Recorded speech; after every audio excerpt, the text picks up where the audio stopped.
Program POS Plus. Program POS Plus je prvi program koji se prezentira, ovo je prvi put da se taj program prezentira na ovaj način. Do sada je to izgledalo putem medija, oglasa, novina, članaka, različitih letaka koji su se distribuirali putem dnevnih novina. Međutim, evo danas smo napravili jednu prezentaciju, to je POS Plus. Koji je cilj toga programa? Pa vrlo jednostavno, poticati prodaju novoizgrađenih stanova na tržištu. Dakle, činjenica da u ovom trenutku, na lokaciji u Zagrebu ima otprilike 12.000 sagrađenih neizgrađenih stanova. To je statistički podatak, ništa tajno ni bitno. Taj statistički podatak što govori? Da leže milijarde kune PDV-a koje država ne može naplatiti. Sad država čini sve da bi pokrenula taj zamah da se taj teret rastereti s tržišta, ne može nove investicije, ako da je bilo dosadno, jel? Odnosno, ne bili smo li riješili sve ovih tereta koji sad buše i izvoditelji i banke koje su to kreditirali, ne bili država uzela na jedan dio, a to je PDV koji ima. Dobro.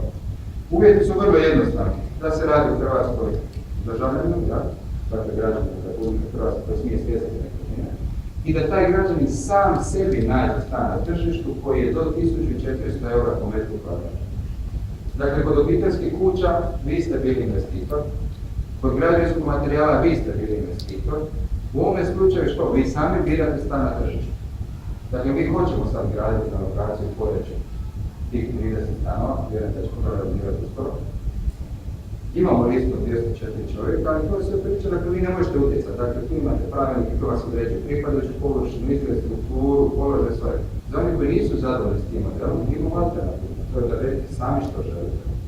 Ali do 1400 eura. E sad, ovo je atraktivna lokacija, pa nije taj primjer jednak za cijelu Hrvatsku. Nije problem naći stan u Osijeku do 1400 eura, pa će teško je naći po toj cijeni sve do 1000. Ali u lokaciju uglavnom ta cijena malo više. Sad što se gleda? Korigirati cijena tržišta, spustiti te cijene na realnu razinu. Ako je talanska cijena građana 84 eura, onda što je razlika.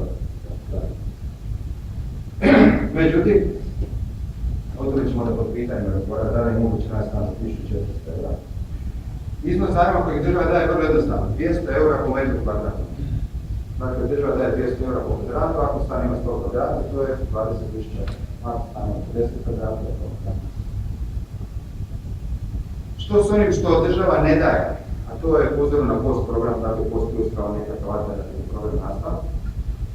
Svaki korisnik, odnosno kupac stana na tržištu, korisnik kredite s programa POS Plus treba imati 15% učešća.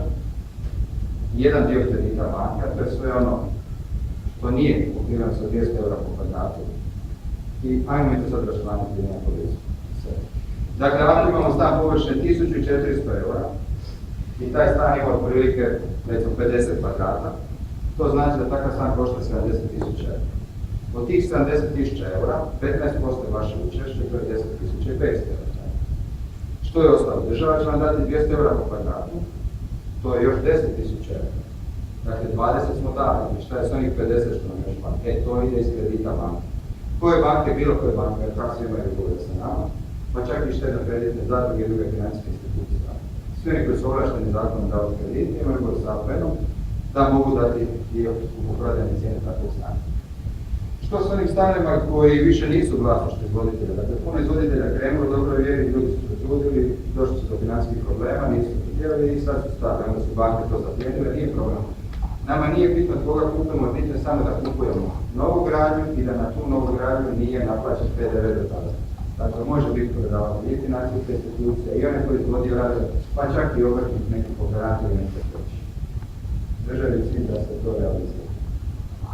Ok, kako izgleda ta otplata kredita? Do 31 godinu, 30 godina otplata, godinu dana počeka, kao i program i POS Plus, tako i program i POS A, model, taj kredit do 31 godina. Banka smije trajati najduže do 28 godina, ne duže od 28 godina, i država je najduže do 8 godina. Vidjet ćemo kad otvori kalkulaciju pune tu i godine i banaka i država i brojeva, ali cilj je da je rata ujednačena što više svih 30 godina. Tu dobijemo banku otprilike 22-3 godine, 6-7 godina država. Dobro. Kamatna stopa je vrlo jednostavna. Dakle, pošto POS Plus je program koji treba motivirati građane da kupuju stanove na tržištu, ali je malo rizično za te aktivnosti, onda je država prepolovila svoju kamatu na poček sa 2% na 1%. Dakle, prvih 25 godina plaćamo banku, kamata na poček nam je 1%. Sljedećih 5 godina plaćamo državu, kamata nije 5 nego je 4%. Dakle, tu smo išli u korekciju kao poseban program, pa su te kamate išle još niže, ne bi se ljudi lakše odlučili za realizaciju samog programa. Odobravanje samog zajma nije problem, dakle, vi odete vjerovali ne u banku, sad vi što želite. Dakle, dobar dan, mi bi kupili stan na toj lokaciji, banka prikuplja svu dokumentaciju dostavlja APN. APN kad zaprimi dokumentaciju, kad kontrolira WWF, pušta na povjerenstvo i to povjerenstvo odobrava ili ne odobrava zajam. Što je ta dokumentacija? Dakle, to je jedan zahtjev. Zahtjev se nalazi na web stranici www.apn.hr i taj zahtjev vi isprintate. I nađete stan do 1400 €. Vaš posao je završiti. Zašto? Zato što idete u banku i tamo se nalazi ljudi koji će uz taj zahtjev tražiti. Preslik osobne iskaznice, to nije problem. Predugovor nije problem. Ugovor o kupoprodaji samo ovjera. Dokaz osiguranja preostalih sredstava, to je ta kreditna sposobnost. Dakle, banka mora konstatirati da je taj stan prihvatljiv njoj za kreditiranje, odnosno da vaši prihodi udovoljavaju uvjetima za kreditiranje.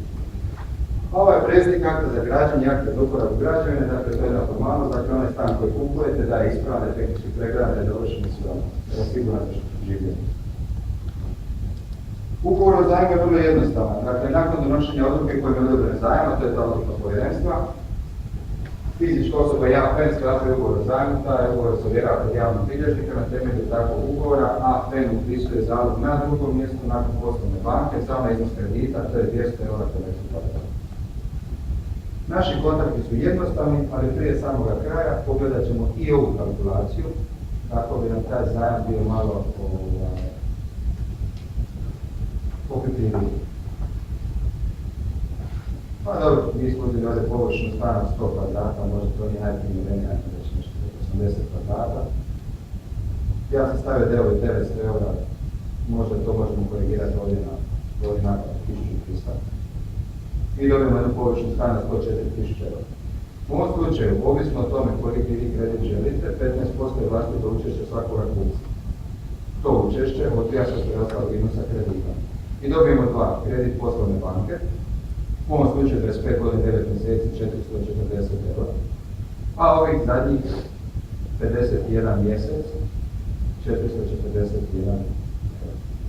Dakle, o čemu se radi? 25 godina i 9 mjeseci plaćamo banku, neke 4 godine i 3 mjeseca plaćamo državu, anuitet je ujednačen 440 i 441 € i dok otplaćujemo banka, u ovom slučaju nema prijeveli stan, na primjer, 72.000 €, kamata je promjenjiva, vezana je za euro.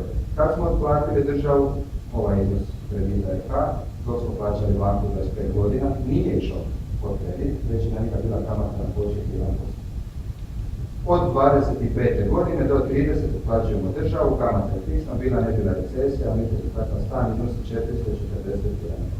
441 € je cirka 3.000 kuna, možda je više, ali govorimo o stanu vrijednosti 140.000 €. Činjenica da ima manjih stanova, manjih iznosa, ali je proporcija.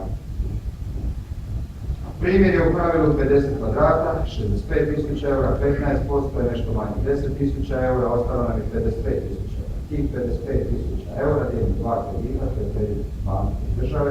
Banka je promjenjiva, u ovom slučaju opet 25 godina, 275 €. Kad je prošlo 25 godina, sljedećih 5 godina plaćamo državu 275 €. Dok smo otplaćivali banku, država je čekala, kamata na poček je bila 1%. Dakle, ovih 10.000 € skočavalo za 1%, a ovih 45.000 skočavalo za 5,54%. Nakon 25. godine kamata je fiksna do 30. iznosi 4% i to je fiksno. Znači, što smo ovdje dobili? Ovdje smo dobili malo igranje sa prosječnim kamatama za vrijeme otplate. Dakle, negdje 4,2%, u ovom slučaju je bila kamata 4,3%. Na 30 godina, kad bismo išli ovim odnosno. Što to znači? To znači da ste sami zabrali stan, da ste odabrali poslovnu banku po vašem izboru, ali ono što znamo je koliko je kamata na počet i za vrijeme otplate kredita javnih sredstava. U ovom slučaju 10.000 €, banka 45.250, a vaše učešće bilo bi 15%. Dakle, onaj dokaz o osiguranju vlastitih sredstava se tiče ovog dijela priča, te da kreditna sposobnost utvrdi da ste vi u stanju podnijeti ovaj iznos kredita, odnosno da ćete nakon toga biti u stanju plaćivati ovaj iznos kredita, dakle javnih sredstava. Sada, Što je prvi zaključak iz ove komparacije, ove dvije kalkulacije? Prvi zaključak je kad gradimo obiteljsku kuću ili kupujemo građevinski materijal, nemamo učešća od 15%. Ako tražimo stan na tržištu, slobodniji smo, ali imamo 15% učešća, imamo kreditu po 100%. Imamo dva modela kod obiteljskih kuća, dakle na vlastitom zemljištu i na zamjenskoj nekretnini. U praksi mi smo očekivali da će na vlastitom zemljištu biti interesantnije, ali ljudi žele pojednostaviti proceduru, žele biti slobodni i svi su se uglavnom odlučivali u praksi na zamjenske nekretnine. Zamjenska nekretnina je poželjnija i banci i nama. Zašto? Zato što daje veću sigurnost da će jednoga dana to biti sve dovedeno u red, a onako kad imate zemljište koji je napad bez ikog pozivanja, primjer rada u Europu, to zemljište vredi 10.000 eura, a oni imaju pravo na kredit 70.000 eura, onda je to zanimljiva situacija. I takve slučajeva imamo kad smo mi davali 70.000 eura, čovjek imao zalog samo zemljište. I u te tri situacije, koliko već on stane, mi smo plaćali izvoditelj, došla obiteljska kuća i onda smo na tu kuću pisali zalog.